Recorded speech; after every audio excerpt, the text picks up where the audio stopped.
ഇന്നത്തെ വീഡിയോയിലും ഡിഫറെന്റ് ഫാബ്രിക്കിൽ വരുന്ന നല്ല ബ്യൂട്ടിഫുൾ സാരീസിന്റെ കളക്ഷൻസ് ആണ് വരുന്നത്. ഞാൻ Jibin Shafeeq, welcome to Cloud Designs. Linen ഫാബ്രിക്കിൽ ഡിജിറ്റൽ പ്രിന്റ് വന്നിട്ട് അതിന് ഹൈലൈറ്റ് ചെയ്യുന്നത് ഹാൻഡ് വർക്ക് വെച്ചിട്ടായിരിക്കും. ഈ ഒരു സ്റ്റൈലായിരിക്കും. സാരിയുടെ കോമ്പിനേഷൻ പറയുകയാണെങ്കിൽ നല്ലൊരു ലാവൻഡർ ആണ് സാരിയുടെ കോമ്പിനേഷൻ കേട്ടോ. ഡിസൈൻ എല്ലാം സെയിം തന്നെയാണ്. അതേ ഫ്ലോറൽ ഡിസൈൻസിലും ഹാൻഡ് വർക്കിൽ തന്നെ ആയിരിക്കും സാരി വരുന്നത്. എല്ലാം സെയിം പാറ്റേൺ തന്നെ കേട്ടോ. റിബൺ ബോർഡർ വന്നിട്ട് ആ ഒരു ഹാൻഡ് വർക്ക് തന്നെയാണ്. ഹാൻഡ് വർക്ക് ആൻഡ് സ്വീക്കൻസ് വർക്കിലായിരിക്കും ബോഡി കംപ്ലീറ്റ് വരുന്നത്. സോഫ്റ്റ് ലിനൻ ആണ് ഫാബ്രിക് വരുന്നത്. എന്താണ് ഇതിന്റെ കോമ്പിനേഷൻ പാരറ്റ് ഗ്രീൻ ആണ് സാരിയുടെ ഒരു കോമ്പിനേഷൻ വരുന്നത്. ഡിസ്ചാർജ് പ്രിന്റ് ആയിരിക്കും അപ്പൊ പോഷൻ വരിക. Ribbon border. അടുത്ത സാരി വരുന്നത് സോഫ്റ്റ് സെമി സിൽക്ക് ആണ് സാരിയുടെ ഫാബ്രിക് വരുന്നത്. നല്ലൊരു ഡിഫറെന്റ് പാറ്റേണിലാണ് ഇതിലെ ഒരു വർക്ക് വരുന്നത്.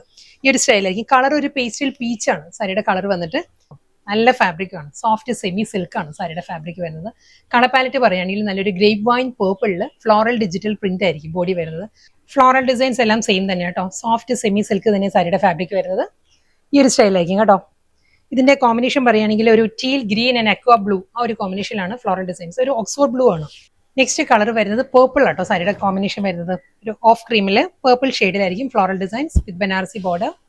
അടുത്ത കളർ വരുന്നത് ഡിസൈൻ എല്ലാം സെയിം തന്നെ കേട്ടോ. ഡിഫറെന്റ് കളേഴ്സിലാണ് വരുന്നത്. വയലറ്റ് ആയിരിക്കും സാരിയുടെ കോമ്പിനേഷൻ. ആ വയലറ്റ് ടോണിൽ തന്നെ ആയിരിക്കും ബനാറസി ബോർഡർ. നമുക്കൊരു വർക്ക് വെയർ ആയിട്ടും യൂസ് ചെയ്യാവുന്ന നല്ല ബഡ്ജറ്റ് ഫ്രണ്ട്ലി അഫോർഡബിൾ ആയിട്ട് റേഞ്ചിൽ വരുന്ന സാരീസും വരുന്നുണ്ട്.